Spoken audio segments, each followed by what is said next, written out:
All right, friends. Well, here we are at day 5. I'm slightly behind at the minute with all of these, but we had a rather lazy weekend, so it shouldn't take too long for me to get all nice and caught up. We left Easton Hall Gardens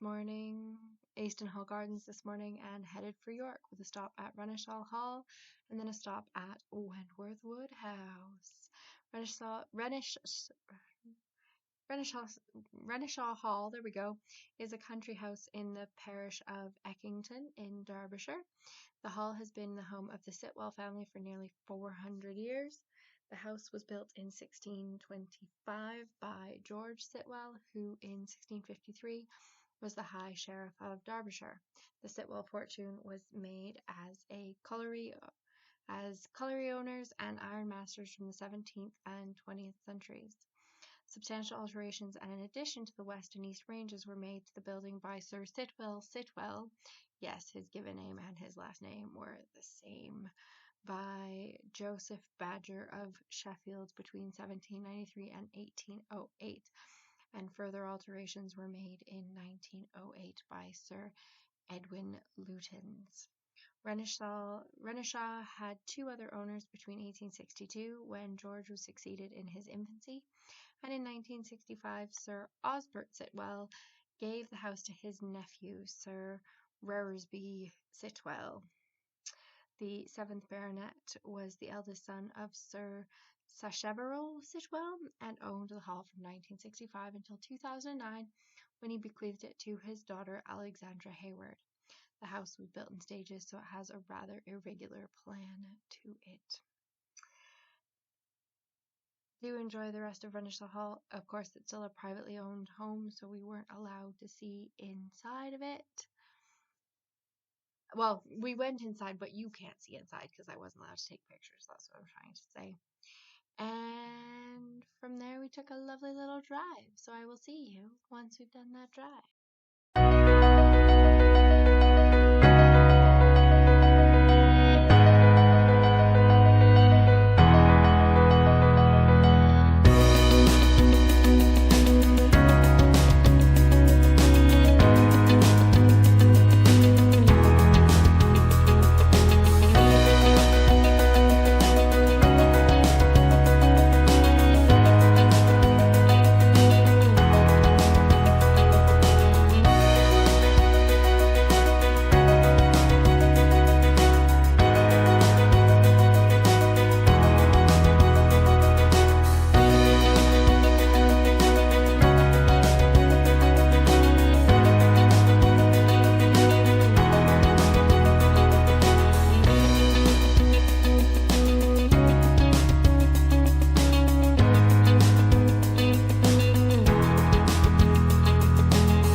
Then we went to Wentworth Woodhouse. I didn't get the traditional picture of the front of Wentworth Woodhouse, but they were having a food festival on the lawn, so you've got like a really cool side view of Wentworth Woodhouse.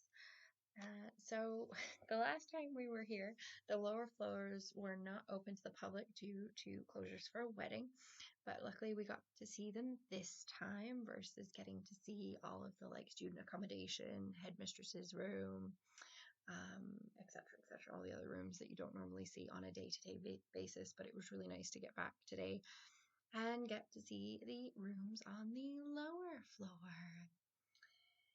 I also needed to come back to Wentworth Woodhouse to buy a copy of Black Diamonds. It's a book about the history of the house and the coal mining that occurred at the front of the house and everything to do with that. So I'm really excited to read that once I get home.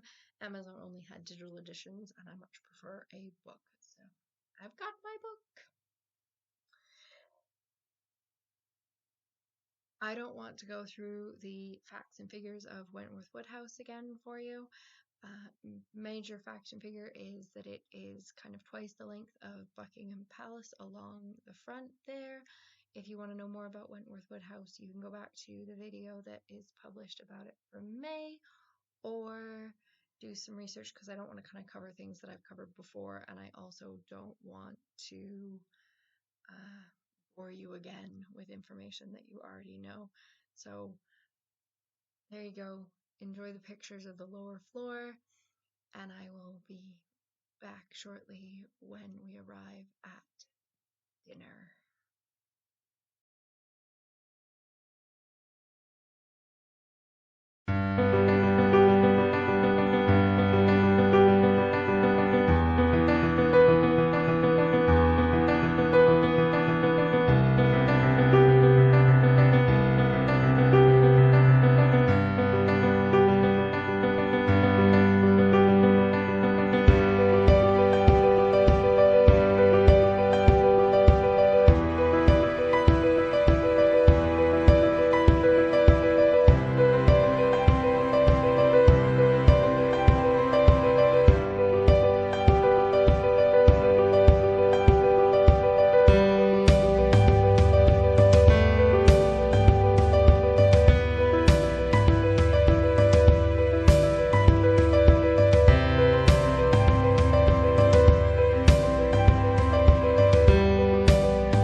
Dinner this evening was courtesy of Woolsey Fisheries in Sherburne-on-Elmet, and we got fish and chips. Yummy, yummy, yummy. We also stopped at Sherburne-on-Elmet at the churchyard to see if we could find a particular gravestone, but the stinging nettles were 6 feet high, and I wasn't prepared to trudge through them to find what we were looking for. So there we go. Then it was off to Vanessa's for the evening. Arriving at Auntie V's was quite amusing, as upon arrival I wasn't sure if I had the right house or not, because when I knocked on the door, a man came to the door and I was very concerned that I had the wrong house, but luckily I had the right house. But it was really funny, and the gentleman who answered the door played it off as a bit of a joke, and we all had a really nice laugh about it. So it made for a fun evening. Oh, and we also stopped by at Janet's after we had fish and chips and drove through Little Fenton and Church Fenton and Biggin on the way to Kaywood to see Janet and on to see Vanessa. We didn't get to Vanessa's until about 10 o'clock at night, I think it was. She was hoping to take us for dinner, but as it was, we just had a few nibbles and went to bed. Alright, friends, and hoping to see you tomorrow. I think the next one is going to be 3 days in one video, but we will see what happens when it happens. Have a good night. See you tomorrow. Bye.